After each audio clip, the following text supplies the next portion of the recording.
नमस्कार दोस्तों, आप सभी का स्वागत है आपके अपने ही चैनल सुविचार विद रीना में।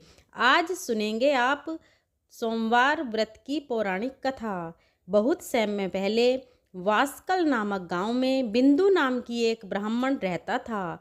वह अधर्मी, दुर्मात्मा और महापापी था। उसकी स्त्री बहुत सुंदर थी। उसका नाम चंचला था। वह सदा उत्तम धर्म का पालन करती थी, परंतु बिंदु वेश्यागामी था। इस तरह को कम कर्म करते हुए बहुत समय व्यतीत हो गया। उसकी स्त्री काम से पीड़ित होने पर भी सधर्मनाश के भय से कलेश सहकर भी काफी समय तक धर्म भ्रष्ट नहीं हुई, परंतु आगे चलकर विमुख हो गई। इस तरह दुराचार में डूबे हुए उन पति पत्नी को बहुत सा समय व्यर्थ भी हो गया। वेश्यागामी दूषित बुद्धि वाला वह दुष्ट ब्राह्मण बिंदु समय अनुसार मृत्यु को प्राप्त होकर नरक में चला गया, परंतु बहुत समय तक नरक के दुखों को भोग कर वह मूढ़ बुद्धि पापी विद्य पर्वत पर भयंकर पिशाच हुआ। इधर उस दुराचारी बिंदु के मर जाने पर वह चंचला नामक स्त्री बहुत समय तक पुत्रों के साथ अपने घर में रहती रही। पति की मृत्यु के बाद वह भी अपने धर्म से गिरकर पर पुरुषों का संग करने लगी। सती विपत्तियों में भी अपने धर्म का पालन करना नहीं छोड़ती। यही तो तप है। कठिन तो होता है, लेकिन इसका फल मीठा होता है। एक दिन देव योग से किसी पुण्य पर्व के आने पर वह अपने भाई बंधुओं के साथ गोकर्ण क्षेत्र में गई। उसने तीर्थ के जल में स्नान किया और बंदी जनों के साथ वह वहां घूमने लगी। वह एक देव मंदिर में गई। वहां उसने एक ब्राह्मण के मुख से भगवान शिव की परम पवित्र मंगलकारी कथा सुनी।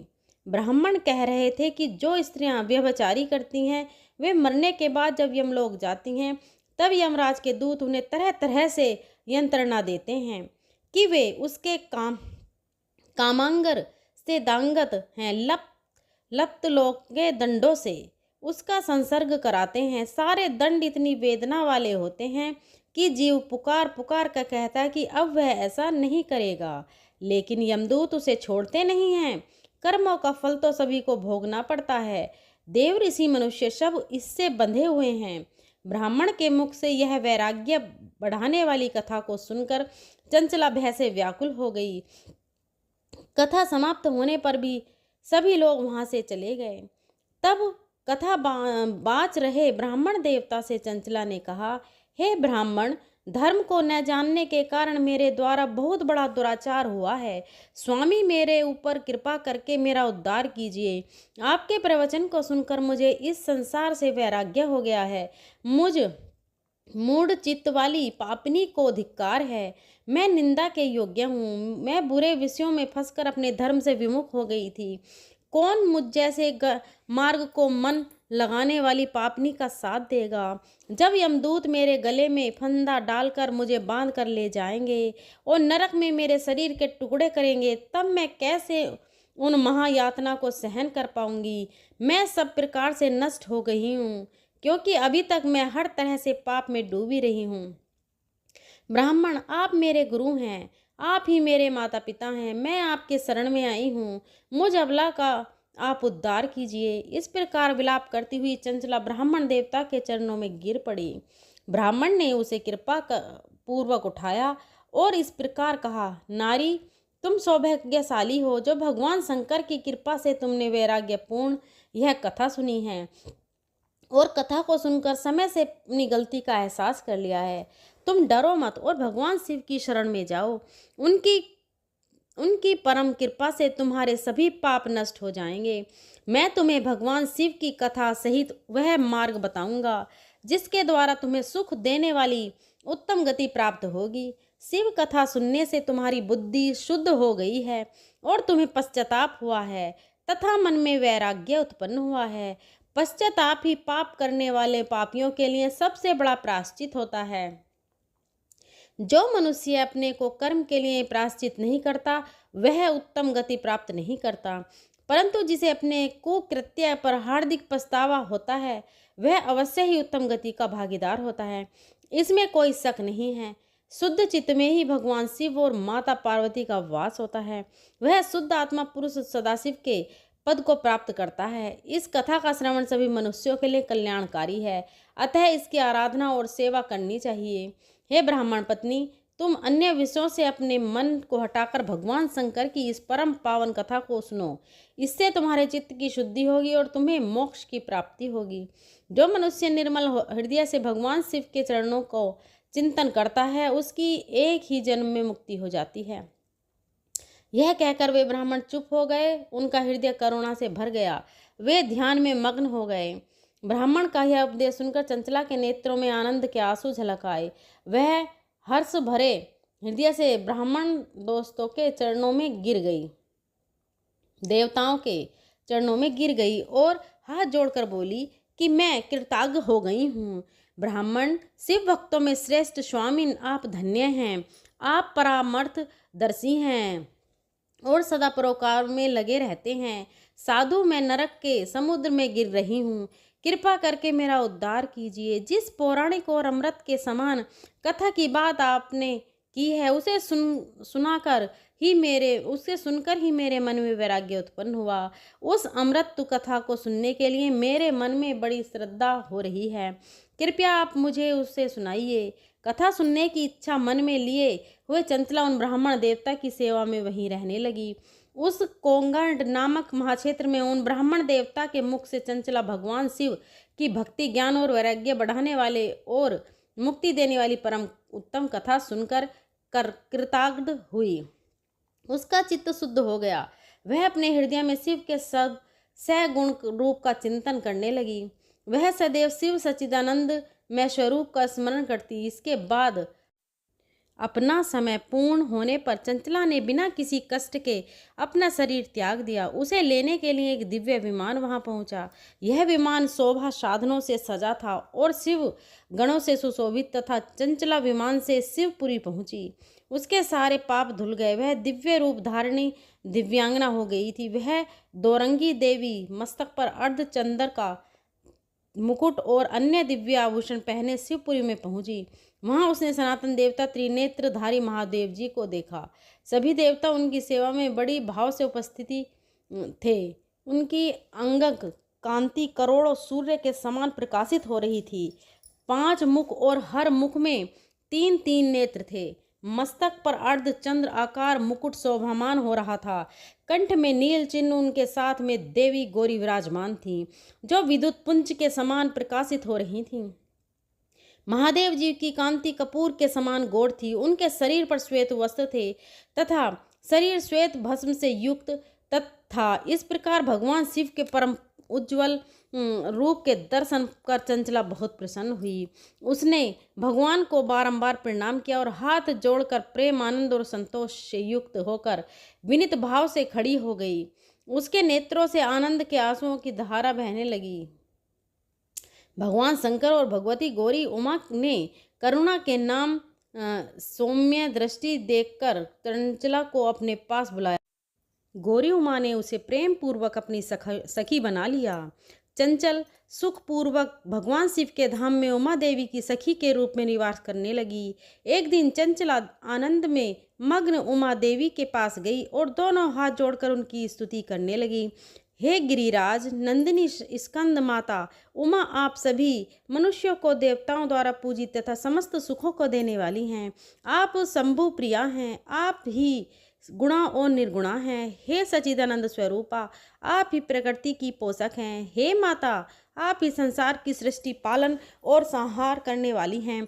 इस प्रकार सैदरति प्राप्त चंचला देवी की स्तुति कर शांत हो गई। उसकी आंखों में प्रेम के आंसू उमड़ आए। तब शंकर प्रिया भक्त वत्सला उमा देवी ने बड़े प्रेम से चंचला को चुप करते हुए कहा कि सखी चंचला, मैं तुम्हारी इस स्तुति से प्रसन्न हूँ। बोलो, क्या वर मांगती हो? तब चंचला बोली, हे गिरिराज कुमारी, मेरे पति बिंदु इस समय कहाँ हैं? उनकी स्थिति कैसी है मुझे बताइए और कुछ उपाय कीजिए ताकि हम फिर से मिल सकें। हे महादेवी, मेरे पति एक शूद्र जाति वेश्या के प्रति आसक्त थे और पाप में ही डूबे रहते थे। गिरिजा बोली, बेटी, तुम्हारा पति बिंदु पापी था, उसका अंत बड़ा भयानक हुआ। वेश्या का उपभोग करने के कारण वह मूर्ख नरक में अनेकों वर्षों तक अनेक प्रकार के दुख भोग कर अब शेष पाप को भोगने के लिए विद्य पर्वत पर पिशाच की योनि में रह रहा है, और वह दुष्ट वहीं वायु पीकर रहता है और सब प्रकार के कष्ट सहता है। गौरी देवी की यह बात सुनकर चंचला अत्यंत दुखी हो गई। फिर मन को किसी तरह स्थिर करती हुई दुखी हृदय से माँ गौरी से उसने एक बार फिर पूछा, हे महादेवी, मुझ पर कृपा कीजिए और मेरी पापी पति का आप उद्धार कीजिए। कृपा करके मुझे वह उपाय बताइए जिससे मेरे पति को उत्तम गति प्राप्त हो सके। गौरी देवी ने कहा, यदि तुम्हारा पति भगवान शिव की पुण्यम उत्तम कथा सुने तो वह इस दुर्गति को पार करके उत्तम गति का भागी हो सकता है। अमृत के समान मधुर गौरी देवी की यह वचन सुनकर चंचला ने दोनों हाथ जोड़कर मस्तक झुकाकर उन्हें बार बार प्रणाम किया और प्रार्थना की कि मेरे पति को भगवान शिव की कथा सुनाने की व्यवस्था कीजिए। ब्राह्मण पत्नी चंचला के बार बार प्रार्थना करने पर शिव प्रिया गौरी देवी ने भगवान शिव की महिमा का गान करने वाले गंधर्वराज तुमरो को बुलाकर कहा, तुमरो, तुम्हारी भगवान शिव में प्रीति है। तुम मेरे मन की सभी बातें जानकर मेरे कार्य को सिद्ध करते हो। तुम मेरी इस सखी के साथ विंध्य पर्वत पर जाओ। वहां एक महाघोर और भयंकर पिशाच रहता है। पूर्व जन्म में वह पिशाच बिंदुकुरी वह वेश्यागामी हो गया था। वह स्नान संध्या आदि नित्य कर्म छोड़कर अपवित्र रहने लगा। क्रोध के कारण उसकी बुद्धि भ्रष्ट हो गई थी। दर्जनों से तथा सज्जनों से द्वेष बढ़ गया था। वह अस्त्र शस्त्र से हिंसा करता, लोगों को सताता और उनके घरों में आग लगा देता था। चांडाल से दोस्ती करता और वह रोज वेश्या के पास जाता था। पत्नी को त्याग कर दुष्ट लोगों से दोस्ती कर उन्हीं के संपर्क में रहता था। वह मृत्यु तक दुराचार में फंसा रहा। मृत्यु के बाद उसे पापियों के भोग स्थान यमपुरी में ले गए। वहां घोर नरक को सहकर इस समय वह विद्य पर्वत पर पिशाच बनकर रह रहा है और पापों का फल भोग रहा है। तुम उसके सामने परम पुण्य पापों का नाश करने वाली भगवान शिव की दिव्य कथा का प्रवचन करो। इस कथा के सुनने से उसका हृदय सभी पापों से मुक्त होकर शुद्ध हो जाएगा और वह प्रेत योनि से मुक्त हो जाएगा। दुर्गति मुक्त होने पर उस बिंदु नामक पिशाच को तुम विमान पर बैठाकर भगवान शिव के पास ले आना। माँ उमा का आदेश पाकर गंधर्वराज तुमर प्रसन्नता पूर्वक अपने भाग्य की सराहना करते हुए चंचला को साथ लेकर विमान से पिशाच के निवास स्थान विंध्य पर्वत पर गया। वहां पहुंचकर उसने विशाल आकृति वाले पिशाच को देखा। उसका शरीर विशाल था, उसकी ठोड़ी बड़ी थी। वह कभी हंसता, कभी रोता, कभी उछलता तथा महाबली तुरु ने बिंदुकुरी ने कथा बाजनी के लिए स्थान तलाश कर मंडप की रचना की। शीघ्र ही इस बात का पता लोगों को चल गया कि एक पिशाच के उद्धार हेतु देवी पार्वती की आज्ञा से तुम भगवान शिव की कथा सुनाने विंध्य पर्वत पर आया है। उस कथा को सुनने के लोभ से बहुत से देवर्ष वहां पहुंच गए। सभी को आदर पूर्वक स्थान दिया गया। पिशाच बिंदु के पासों में बांधकर आसन पर बिठाया गया और तब तुमर ने परम उत्तम भगवान शिव की अमृत कथा का गान शुरू किया, जिससे सभी श्रोता कृतार्थ हो गए। परम पुण्य कथा को सुनकर पिशाच सभी पापों से मुक्त हो गया और उसने पिशाच शरीर का त्याग कर दिया। शीघ्र ही उसका रूप दिव्य हो गया।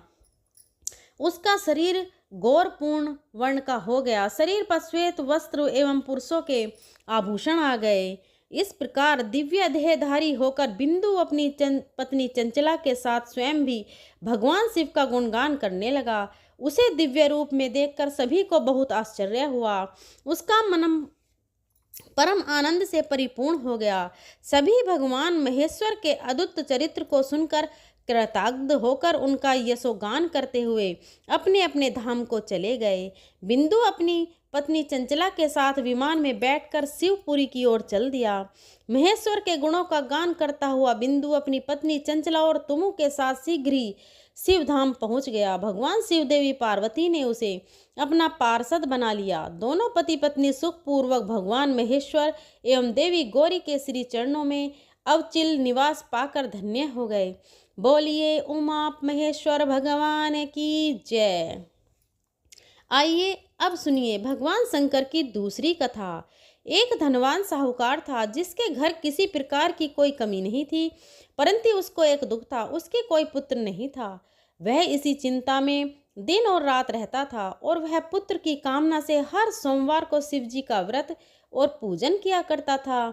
सायंकाल को मंदिर में जाकर शिव जी का दीपक जलाता था। उसके भक्ति भाव को देखकर एक समय श्री पार्वती जी ने भगवान शिव जी महाराज से कहा कि वह आपका इतना अनंत भक्त है और सदैव आपका व्रत और पूजन बड़ी श्रद्धा से करता है, इसकी मनोकामना आप पूर्ण कीजिए। तब भगवान शिव ने कहा कि हे पार्वती, यह संसार कर्म क्षेत्र है। जैसी किसान खेत में बीज बोता है वैसा ही फल काटता है, उसी तरह से इस संसार में जैसा कर्म करते हैं वैसा ही फल मिलता है। तब माता पार्वती ने अत्यंत आग्रह से कहा कि महाराज, जब यह आपका परम भक्त है और इससे किसी प्रकार का दुख है तो उसको अवश्य दूर करना चाहिए, क्योंकि आप सदैव अपने भक्तों पर दयालु हैं और उनके दुखों को दूर करते हैं। यदि आप ऐसा नहीं करेंगे तो मनुष्य आपकी सेवा व्रत क्यों करेंगे। माता पार्वती जी के आग्रह को देखकर भगवान भोलेनाथ कहने लगे कि हे पार्वती, इसके कोई पुत्र नहीं है, इसी चिंता से यह दुखी रहता है। इसके भाग्य में पुत्र न होने पर भी इसके पुत्र की प्राप्ति का मैं वर देता हूँ, परंतु वह पुत्र केवल 12 वर्ष तक जीवित रहेगा। इसके पश्चात वह मृत्यु को प्राप्त हो जाएगा। इससे अधिक मैं और कुछ इसके लिए नहीं कर सकता हूँ। यह सब बातें वह साहूकार सुन रहा था।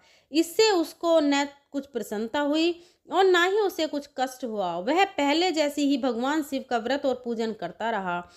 कुछ समय व्यतीत हो जाने पर साहूकार की स्त्री गर्भवती हुई और उसे 10वें महीने में गर्भ से अति सुंदर पुत्र की प्राप्ति हुई। साहूकार के घर में बहुत खुशियां मनाई गईं, परंतु साहूकार ने उसके केवल 12 वर्ष की आयु जानकर कोई अधिक प्रसन्नता प्रकट नहीं की और न ही किसी को यह भेद बताया। जब वह 11 वर्ष का हो गया तो उस बालक की माता ने उसके पिता से विवाह आदि के लिए कहा, परंतु साहूकार कहने लगा, मैं अभी इसका विवाह नहीं करूंगा और पढ़ने के लिए इसे भेजूंगा। फिर साहूकार ने अपने साले अर्थात उस बालक के मामा को बुलाकर उसको बहुत सा धन देकर कहा, तुम इस बालक को काशी में पढ़ने के लिए ले जाओ और रास्ते में जिस स्थान पर भी जाओ वहां यज्ञ करना और ब्राह्मणों को भोजन कराते जाना। वे दोनों मामा और भांजा सब जगह यज्ञ करते और ब्राह्मणों को भोजन कराते जा रहे थे। रास्ते में उनको एक शहर पड़ा। उस शहर के राजा की कन्या का विवाह था और दूसरे राजा का लड़का जो विवाह कराने के लिए बारात लेकर आया था वह एक आंख से काना था। उसके पिता को इस बात की बड़ी चिंता थी कि कहीं वर को देखकर कन्या के पिता माता पिता विवाह में किसी प्रकार की अड़चन पैदा न करें। इसका कारण जब उसने अति सुंदर सेठ के लड़के को देखा तो उसने मन में विचार किया कि क्यों न दरवाजे के समय इस लड़के से वर का काम चलाया जाए। ऐसा विचार करके वर के पिता ने उस लड़के और मामा से बात की तो वे दोनों राजी हो गए। फिर उस लड़के को वर के कपड़े पहनाकर और घोड़ी पर चढ़ाकर दरवाजे पर ले गए और बड़ी सुंदरता से सब कार्य संपन्न हो गए। वर के पिता ने सोचा, यदि विवाह कार्य भी इसी लड़के से करा दिया जाए तो इसमें क्या बुराई है। ऐसा विचार करके लड़का और उसके मामा से कहा, यदि आप फेरों और कन्यादान का काम भी करा दें तो आपकी बड़ी कृपा होगी और हम इसके बदले बहुत सा धन देंगे। उन्होंने भी स्वीकार कर लिया और विवाह कार्य भी बहुत अच्छी तरह से हो गया।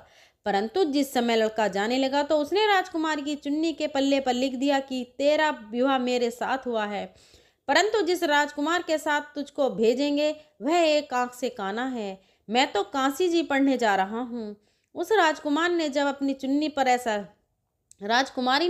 चुन्नी पर ऐसा लिखा हुआ देखा तो उसे राजकुमार के साथ जाने से मना कर दिया और कहा कि यह मेरा पति नहीं है, मेरा विवाह इसके साथ नहीं हुआ, वह तो काशी जी पढ़ने गया है। राजकुमार के माता पिता ने अपनी कन्या को विदा नहीं किया और बारात वापस चली गई। उधर वह सेठ का लड़का और उसका मामा काशी जी पहुंच गए। वहां जाकर उन्होंने यज्ञ करना और लड़के ने पढ़ना शुरू कर दिया। जब लड़के की आयु 12 साल की हो गई तब एक दिन उन्होंने यज्ञ रचा रखा था कि लड़के ने अपने मामा से कहा कि आज तो मेरी तबीयत ठीक नहीं है मामा जी। मामा ने कहा अंदर जाकर सो जाओ। जब लड़का अंदर जाकर सो गया और थोड़ी देर में उसके प्राण निकल गए। जब उसके मामा ने आकर देखा कि वह तो मुर्दा पड़ा है तो उनको बहुत दुख हुआ और उन्होंने सोचा कि मैं अभी रोना पीटना मचा दूंगा तो यज्ञ का कार्य अधूरा रह जाएगा। अतः उन्होंने जल्दी से यज्ञ का कार्य समाप्त करके ब्राह्मणों के जाने के बाद रोना पीटना आरंभ कर दिया। संयोगवश उसी समय शिव जी और पार्वती जी उधर से जा रहे थे। पार्वती जी कहने लगी, हे महादेव, कोई दुखियारा रो रहा है, इसके कष्टों को आप दूर करो। तब भगवान शिव बोले, इसकी आयु इतनी ही थी, सो यह भोग चुका है। माता पार्वती ने कहा कि महाराज कृपा करके इस बालक को और आयु दे दो, नहीं तो इसके माता पिता तड़प तड़प कर मर जाएंगे। पार्वती जी के इस प्रकार बार बार आग्रह करने पर भगवान शिव जी ने उसे जीवन दान दे दिया और शिव जी की कृपा से लड़का जीवित हो गया। शिव जी और पार्वती जी कैलाश पर्वत पर चले गए। तब इस प्रकार यज्ञ करते हुए लड़का और उसके मामा अपने घर की ओर चल पड़े। रास्ते में उसी शहर में गए जहां उसका विवाह हुआ था और जहां पर आकर यज्ञ किया तो लड़के के ससुर ने उसे पहचान लिया और अपने घर महल में जाकर बड़ी खातिर के साथ बहुत दास दासियों के साथ आदरपूर्वक लड़की की और जमाई की विदा किया। जब वह अपने शहर के निकट आए तो मामा ने कहा, मैं तुम्हारे घर जाकर सबको खबर करता हूँ। उस समय लड़के के माता पिता अपने घर की छत पर बैठे हुए थे और उन्होंने यह प्रण कर रखा था कि यदि हमारा पुत्र सकुशल घर आएगा तो राजी खुशी नीचे उतर कर आ जाएंगे, नहीं तो छत से गिरकर अपने प्राण खो देंगे। इतने में उस लड़के के मामा ने जाकर यह समाचार दिया कि आपका पुत्र आ गया है, परंतु उनको विश्वास नहीं हुआ। तब उसके मामा ने शपथ पूर्वक कहा कि आपका पुत्र अपनी स्त्री के साथ बहुत सारा धन लेकर आया है। तो सेठ के आनंद के साथ उसका स्वागत किया और बड़ी प्रसन्नता से रहने लगे। इस प्रकार जो भी व्यक्ति सोमवार का व्रत करता है तो इस कथा को पढ़ता है या सुनता है, भगवान भोलेनाथ उसकी सभी दुखों को दूर करके उसकी समस्त मनोकामनाओं को पूरा करते हैं। बड़ी ही श्रद्धा और भक्ति के साथ अब आप सुनिए सोमवार की दूसरी कथा। एक बार की बात है, माता पार्वती शिवजी को पति के रूप में प्राप्त करने के लिए घोर तप कर रही थीं। उनके तप को देखकर देवताओं ने शिवजी से देवी की मनोकामना को पूर्ण करने की प्रार्थना की। शिवजी ने पार्वती जी की परीक्षा लेने के लिए सप्त ऋषियों को भेजा। सप्त ऋषियों ने शिवजी के सैकड़ों गुण गिनाए पर पार्वती जी को महादेव जी की है अलावा किसी और से विवाह मंजूर नहीं था। तब शंकर जी ने स्वयं पार्वती जी की परीक्षा लेने की ठानी। तब भगवान शंकर स्वयं प्रकट हुए और पार्वती जी को वरदान देकर अंतर्ध्यान हुए। इतने में पार्वती माता जहां तप कर रही थी वहीं पास में तालाब में मगरमच्छ ने एक लड़के को पकड़ लिया। लड़का जान बचाने के लिए चिल्लाने लगा। तब पार्वती जी उसे बच्चे की चीख सुनी नेगी द्रव्य होकर वे तालाब पर पहुंची। वहां देखा कि मगरमच्छ लड़के को तालाब के अंदर खींच कर ले जा रहा है। लड़के ने देवी को देखकर कहा, मेरी माता पिता और भाई बंधु कोई नहीं है, आप मेरी रक्षा करें। पार्वती जी ने कहा कि मगरमच्छ इस लड़के को छोड़ दो। मगरमच्छ बोला, दिन के छठे पैर में जो मुझे मिलता है उसे मैं अपना आहार समझकर स्वीकार कर लेता हूँ, यह मेरा नियम है। ब्रह्मदेव ने दिन के छठे पहर में इस लड़के को भेजा है तो मैं इसे कैसे छोड़ दूं? पार्वती जी ने विनती की, तुम इसे छोड़ दो, बदले में तुम्हें जो चाहिए वह मुझसे कहो। तो मगरमच्छ बोला, एक ही शर्त पर मैं इसे छोड़ूंगा। अपने तप करके महादेव जी से जो वरदान लिया है, यदि आप उस तप का फल मुझे दे दें तो मैं इसे छोड़ दूंगा। पार्वती जी तुरंत तैयार हो गईं। उन्होंने कहा, मैं अपने तप का फल तुम्हें देने को तैयार हूँ, लेकिन तुम इस बालक को छोड़ दो। मगरमच्छ ने समझाया, सोच लो देवी, जोश में आकर संकल्प मत करो। हजारों वर्षों तक जैसा तप आपने किया है वैसा देवताओं के लिए भी संभव नहीं है।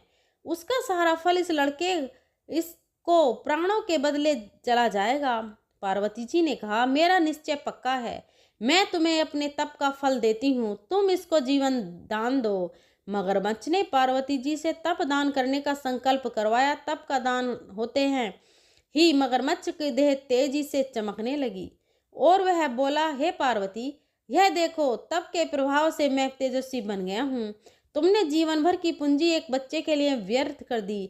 चाहो तो अपनी भूल सुधारने का एक मौका और दे सकता हूँ। तब पार्वती जी ने कहा, हे ग्रह, अब तब तो मैं पुनः कर सकती हूँ, किंतु यदि इस लड़के को निगल जाते तो इसका जीवन वापस नहीं मिल सकता था। देखते ही देखते वह लड़का अदृश्य हो गया और मगरमच्छ भी लुप्त हो गया। पार्वती जी ने विचार किया, मैंने तो दान कर दिया है, अब पुनः से तप आरंभ करूंगी। पार्वती जी ने फिर से तप करने का संकल्प किया। भगवान सदाशिव फिर से प्रकट होकर बोले, हे पार्वती, भला अब क्यों तप कर रही हो? तब पार्वती जी ने कहा, प्रभु, मैंने अपने तप का फल दान कर दिया है। आपको पति रूप में पाने के संकल्प के लिए मैं फिर से वैसा ही घोर तप करके आपको प्रसन्न करूंगी। तो महादेव जी बोले, मगरमच्छ और लड़के दोनों रूपों में मैं ही था। तुम्हारा चित्त प्राणी मात्र में अपने सुख दुख का अनुभव करता है या नहीं, इसकी परीक्षा लेने के लिए मैंने ही यह लीला रची थी। अनेकों रूपों में दिखने वाला मैं एक ही हूँ। मैं अनेकों शरीर में शरीरों से अलग निर्विकार हूँ। तुमने अपना तप मुझे ही दिया है, इसलिए अब और तप करने की कोई आवश्यकता नहीं है। हे देवी ने महादेव जी को प्रणाम कर प्रसन्न मन से विदा किया। प्रेम से बोलो भगवान शंकर माता पार्वती की जय। अब सुनिए तीसरी कथा। एक बार नारद जी ने भोलेनाथ जी की स्तुति करके पूछा कि प्रभु, आपको प्रसन्न करने के लिए सबसे उत्तम और सुलभ साधन क्या है? त्रिलोकीनाथ, आप तो निर्विकार और निष्काम हैं, आप सहज ही प्रसन्न हो जाते हैं। फिर भी मेरे जानने की इच्छा है कि आपको क्या प्रिय है। तब शिव जी बोले, नारद जी, वैसे तो मुझे भक्त के सबसे प्रिय हैं, फिर भी आपने पूछा है तो मैं बताता हूँ। मुझे जल के साथ साथ बिल्वपत्र बहुत प्रिय हैं। जो अखंड बिल्वपत्र मुझे श्रद्धा से अर्पित करते हैं, मैं उन्हें अपने लोक में स्थान देता हूँ।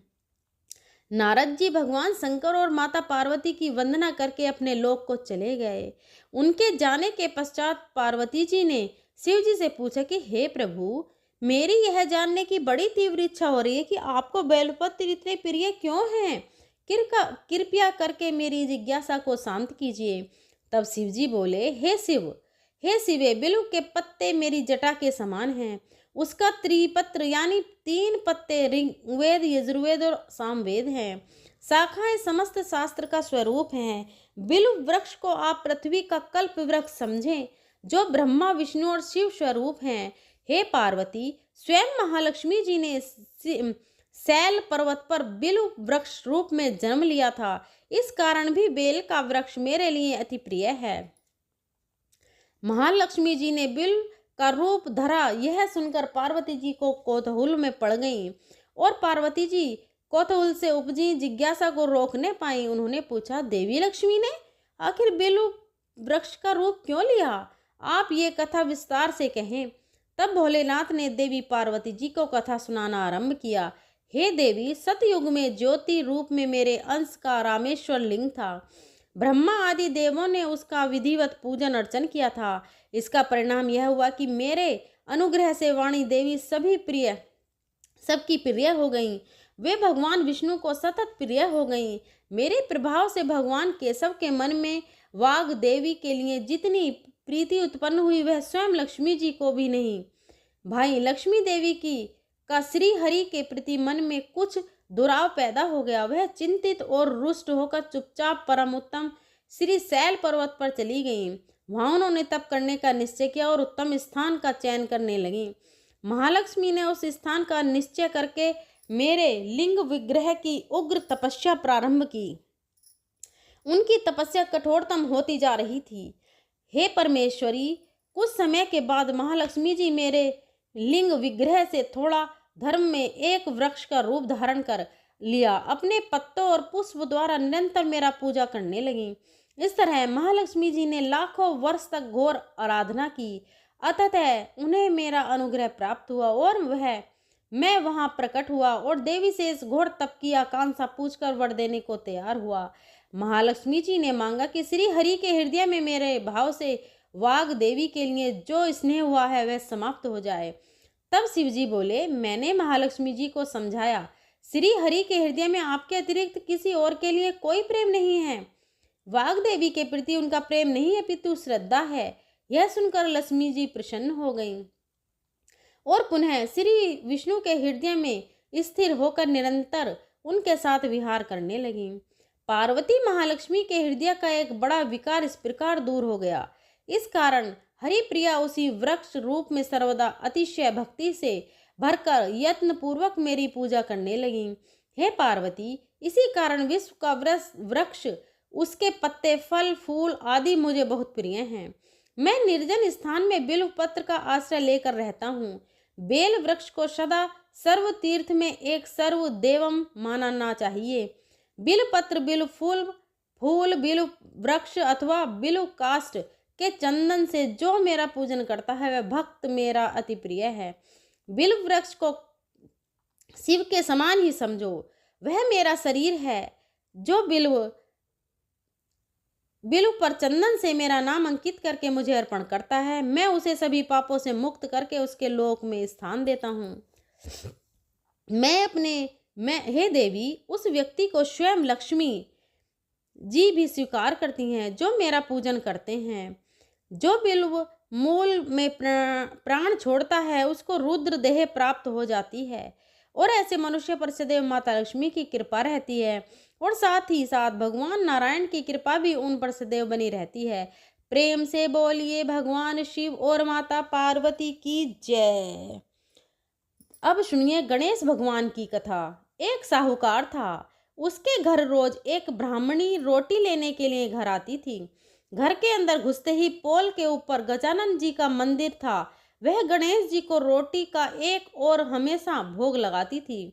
बहुत दिन हो गए। गणेश जी महाराज ने कहा कि यह मुझे हमेशा भोजन करवाती है, मुझे इसे कोई न कोई उपहार जरूर देना चाहिए। गणेश जी एक दिन उसके थाली में हीरे मोती भर देते हैं। ब्राह्मणी तो थाली लेकर अपने घर आ गई और साहूकार से रोटी लेने के लिए आना बंद हो गई। साहूकार ने उसे बुलावा भेजा कि बाई, रोटी लेने के लिए क्यों नहीं आती? वो ब्राह्मणी ने कहा, मुझ पर गणेश जी प्रसन्न हो गए हैं। बहुत वर्ष तक रोटी लेने के लिए आ गई, लेकिन अब नहीं आऊंगी। साहूकार कानी मन में बहुत नाराज हुई और गणेश जी से कहा कि आप ब्राह्मणी के ऊपर प्रसन्न हुई, परंतु मुझ पर प्रसन्न क्यों नहीं होते? तब गणेश जी की मूर्ति हटाकर उसने बाहर फेंक दी। इधर सेठ जी की दुकान में धंधा पानी बंद हो गए। एक दिन सेठ जी की नज़र पोल के मंदिर पर गई तो सेठानी जी से पूछा कि गणेश जी कहाँ गए? तो साहूकार कानी ने कहा कि ऐसे गणेश जी का क्या जो ब्राह्मणी पर तो प्रसन्न हो गए लेकिन हमारे ऊपर प्रसन्न नहीं हुए, इस कारण मैंने तो गणेश जी को हटाकर फेंक दिया है। तब सेठ जी ने कहा कि यह तुमने क्या किया? मेरा तो व्यापार और धंधा चलना बंद हो गया है। गणेश जी तुमने कहाँ फेंके हैं? जल्दी बताओ, मैं उन्हें वापस लेकर आता हूँ। साहूकार जी वापस से गणेश जी को लेने के लिए गए तो गणेश जी इतने भारी हो गए कि वे उठे ही नहीं। साहूकार जी ने कहा कि मेरी गलती हो गई है, आप मेरे घर पधारिए। गणेश जी तो और भी भारी होते गए और कहा कि मैं तो नहीं चलूँगा, पहले साहूकार को बुलाकर यहाँ लाओ और वह मुझसे माफ़ी मांगेगी तो ही मैं चलूँगा। और गणेश जी ने कहा कि मुझे हमेशा सवा शेर का चूरमा करके भोजन कराओगे तो ही मैं चलूँगा। साहूकारनी को लेकर आए और उससे माफ़ी भी मंगवाई और सवा शेर का चूरमा चढ़ाने का भी हामी भर ली। तब साहूकारनी ने गणेश जी को वापस घर लाकर उन्हें पोल में बिठाया। ऐसा करने पर साहूकार का व्यापार फिर से चलने लगा। गणेश जी महाराज जैसे साहूकार और साहूकारनी पर अपना प्रसन्न हुए वैसे ही सभी पर प्रसन्न होना चाहिए। बोलिए गणेश महाराज की जय। आइए अब सुनिए भगवान भोलेनाथ की आरती। जय भोलेनाथ, जय हो।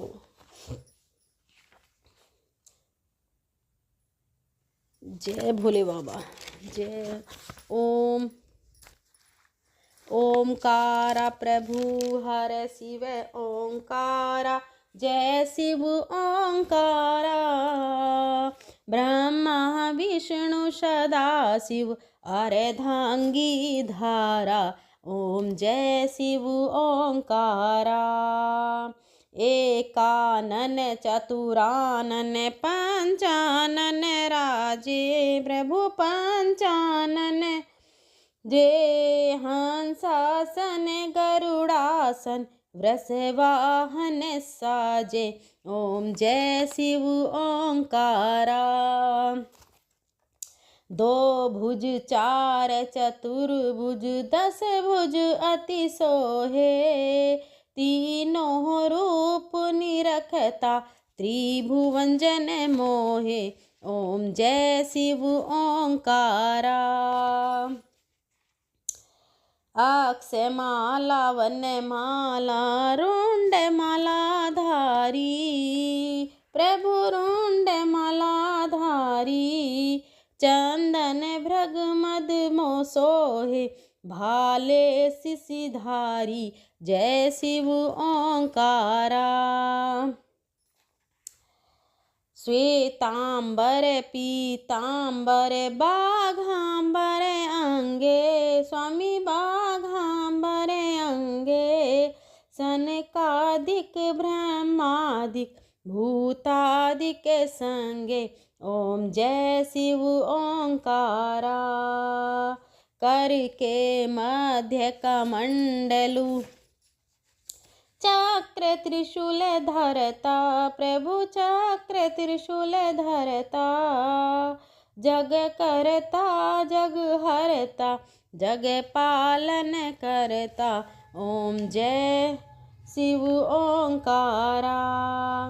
ब्रह्मा विष्णु सदा शिव और जानत अविवेका प्रभु जानत अविवेका। प्राणाक्षर के मध्य प्राणाक्षर के मध्य ये तीनों एका। ओम जय शिव ओंकारा। शिव जी की आरती जो कोई नर गावे प्रभु प्रेम सहित गावे। कहत शिवानंद स्वामी कहत हरि हर स्वामी।